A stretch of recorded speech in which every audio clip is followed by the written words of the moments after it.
Evening আজ তোমাদের সাথে ইভিনিংয়ে একটা ভিডিও নিয়ে এলাম। ভিডিওটা খুব বেদনাদায়ক, তার কারণ হচ্ছে আজ আমি কিছু কথা বলবো। সবারই দেখো, আমরা হচ্ছে ধর্ম নিরপেক্ষ দেশে থাকি, আমাদের কথা বলার ক্ষমতা আছে, সবার এখতিয়ার আছে। আমরা মনে করি এটা আমাদের সংবিধান শুদ্ধ কথা। তো যে কথাটা আমি বলতে যাচ্ছি যে এই যে আজ এত বড় হামলাটা হলো, আমিও ভেবেছিলাম 22 তারিখে কাশ্মীর যাব, কিন্তু এখন কাশ্মীরের আর এখন 10 বছর নাম করবো না। যদি পরে কোনো দিন ঠিক হয় তাহলে যাব, নাহলে আর কাশ্মীর যাবোই না। তার পরিবর্তে আমি গ্যাংটক যাব।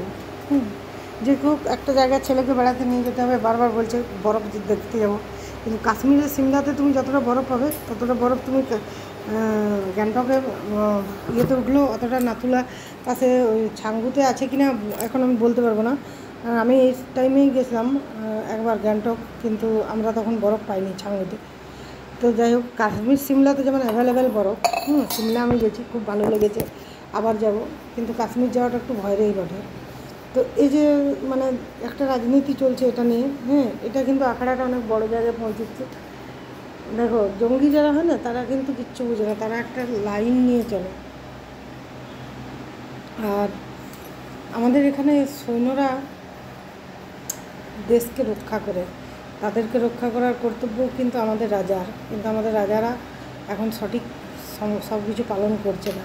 তখন নেতাজি সুভাষ, নেতার নাম হয়েছে, নেতার নাম নিয়ে এখন সবাই খাচ্ছে, কিন্তু সব অপদার্থ। তার কারণ নেতাজির নাম হয়েছিল, নেতাজি কী বলতেন, আমি শুধু ডাল দিয়ে ভাত খাবো, আর ডিম মুরগি এটা কারা খাবে? সেনা জওয়ানরা খাবে, যারা দেশ রক্ষা করবে। আচ্ছা, সব মিলিটারিরা যদি একদিন বলে দেয় যে আমরা দেশ রক্ষা করবো না, বসে দেয় হাত তুলে, তাহলে রাজা থাকলেও আমরা বাঁচতে পারবো না। রাজা যেমন মনে না করে, সেনা ছাড়া আমরা বাঁচতে পারবো। তুমি সেনাদেরকে আমাদের প্রচুর সমস্ত আমাদের 100 ভাগের 70 ভাগ লক্ষ্য রাখতে হবে সেনাদের উপর, কিন্তু এখন সেনাদেরকেও কী করেছে, সিভিক পুলিশের মতো কন্ট্যাক্টে করেছে। আচ্ছা বন্ধুরা, বলো তো, লোক দেশের পরিবার ছেড়ে, ফ্যামিলি ছেড়ে, স্ত্রী ছেড়ে, ছেলে ছেড়ে দেশ রক্ষা করতে যাবে কন্ট্যাক্টে? এটা হয় কখনো? সব জায়গায় কন্ট্যাক্ট করে দিয়েছে, সবার পেনশন বন্ধ করে দিয়েছে, সবার পেনশন পিএফের সঙ্গে যুক্ত করে শেয়ার মার্কেটে খাটাবে, তারপরে নিজে যাবে আম্বানির ছেলের বিয়েতে। মানে দেশটা অরাজকতাতে ভরে গেছে। আমাদের ভোট নিয়ে আমাদেরকে টুপি পরাচ্ছে। যে গ্যাস 450 টাকা ছিল, সেই গ্যাস আমাদের 1000 টাকা হয়েছে, আমাদেরকে গ্যাস বাঁচিয়ে চলতে হচ্ছে। তো সেই কারণে এইসব কথাবার্তা বলা, মানে আমি একজন গৃহবধূ, কিন্তু মাসে 1000 টাকা দিয়ে গ্যাস ভরতে হলে খুব গায়েই লাগে। কিন্তু সেখানে আমাদের কিছু করার নেই, কারণ আমরা হয়তো ভোট দিয়ে জিতিয়েছি। কিছু পাবলিক আছে যারা অন্ধভক্ত, অন্ধবিশ্বাস। আর এই দেশ সবার, আমাদের দেশ ধর্ম নিরপেক্ষ দেশ। আমি ঈদে সবাইকে ঈদ মুবারক বলেছিলাম, তাতে আমাকে একজন কমেন্ট করেছিল যে তোমাদের কি দুর্গাপূজায় তোমাকে কেউ বলে বিজয়া, শুভ বিজয়া? হ্যাঁ বলে, যাদের সাথে আমার খুব ভালো সম্পর্ক বাংলাদেশের লোকের সাথে, তারা শুভ বিজয়া বলে। না বলার কী আছে? তাদের ঈদ আমি শুভেচ্ছা জানিয়েছি, কী আছে? আমি ধর্ম নিরপেক্ষ, আমি কোনো ধর্মের এক ধর্মেরকে কোনো ইয়ে করে চলি না।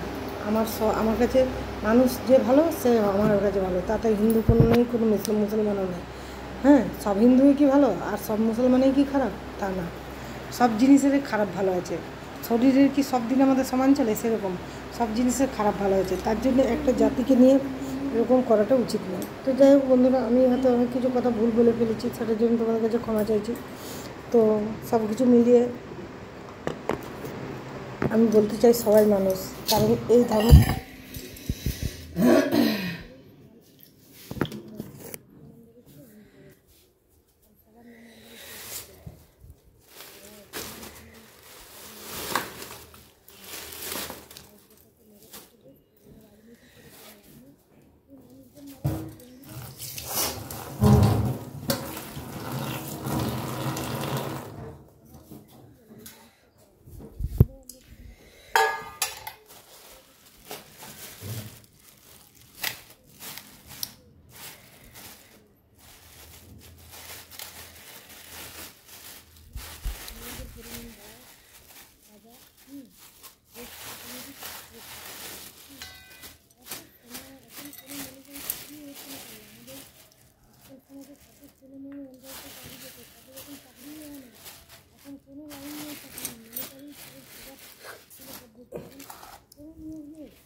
এইগুলো যদি ধরা হয়, এইসব যদি বিদ্বেষ না করে না, সাম্প্রদায়িকতা না করে যদি এইসবগুলোর দিকে নজর দিত না, দেশের দিকে অনেক কাজ হতো।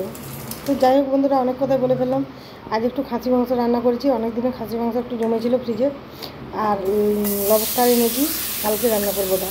আর পুটুসের জন্য একটু চিকেন বিরিয়ানি করলাম, ওর জন্য চিকেন নিয়ে এলাম, আর একটু বিরিয়ানি খাবে। আর এই যে আমাদের জন্য মাংসটা সব মেখে চেখে একসাথে বসিয়ে দিয়েছি, আজ আর ভালো লাগে না, দিন দিন একঘেয়ে আমার ভালো লাগে না। তো এখন মাংস হলেও, খাসি মাংস হলেও খেতে মন যায় না, মনে হয় খাবো কিন্তু খেতেও মন যায় না। তো যাই হোক, সবশেষে একটা কথা বলবো, সবাই শান্ত থাকুন। এখন কিছুদিন অ্যাভয়েড করুন ওই জায়গাটা।